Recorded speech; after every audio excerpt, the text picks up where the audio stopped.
Okay, right. So we're looking at so we've correctly calculated the gravitational potential energy, and it's given us the equation there, so that wasn't too bad. We just put the numbers in, we multiply them together, and we get that out.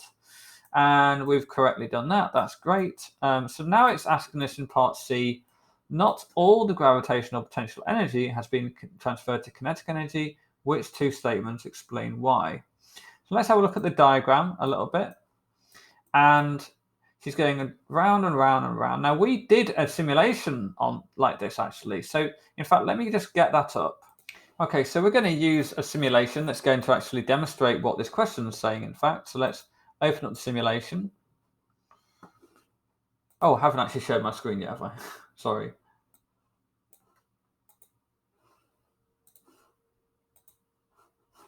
Okay, can you see that okay? Yeah, cool. Yeah. Okay, so I'm going to play with this skateboarder, but this time what I'm going to do is I'm going to actually, I think we might have to use a different one. I'm not. It doesn't look like you can. Can you change? I want to be able to change this ramp. It doesn't look like I can. Hang on. I'm going to go to playground. Okay, this is better because I can play. I can make this now.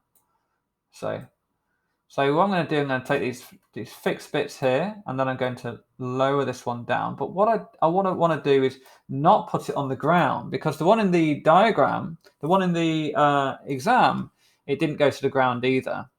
So do the same sort of thing. I can, let's actually reduce friction down to 0. And if I put him down there, he goes up and down. He doesn't get any higher and he doesn't get any lower, but if I turned friction up, then he would start to reduce.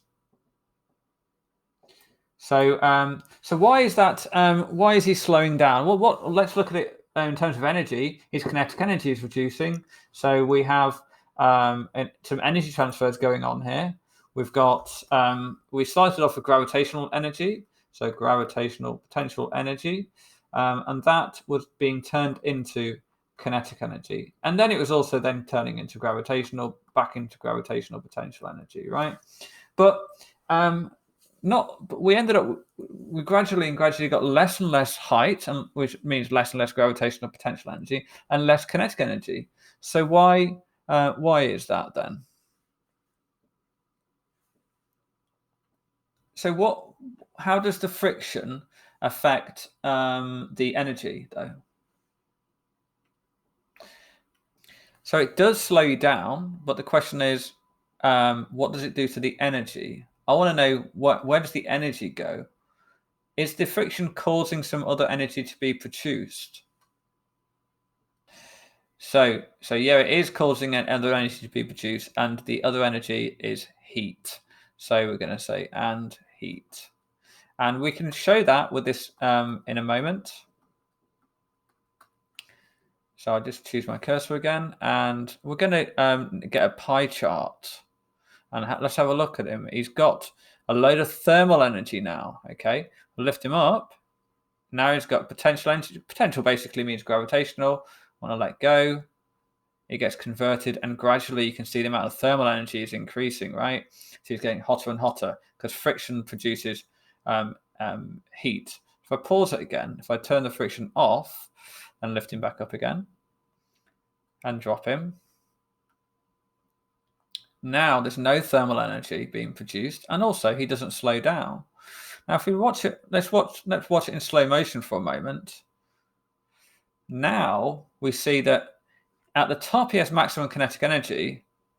At the bottom, he still has a bit of gravitational potential energy. So why is that? So he would have more gravitational potential energy the higher up he is. But so if he's at the bottom, he should have no gravitational potential energy. But in this, okay, go on. Right.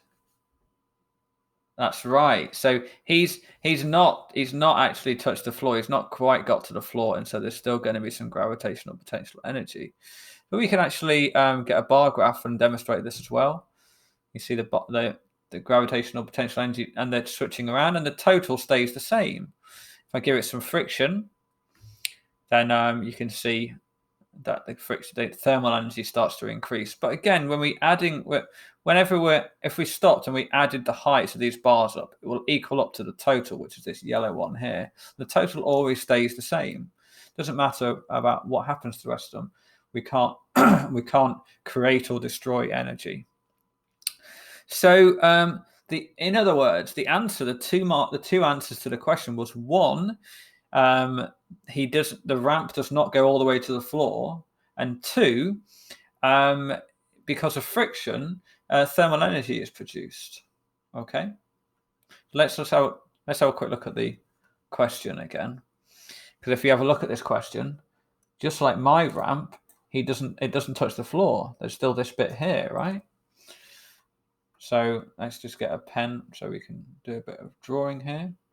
This bit of height is making it not touch the ground, and so you're going to have just the same way. You're going to have gravitational potential energy to kinetic to gravitational, but you're also going to get heat as well. Okay.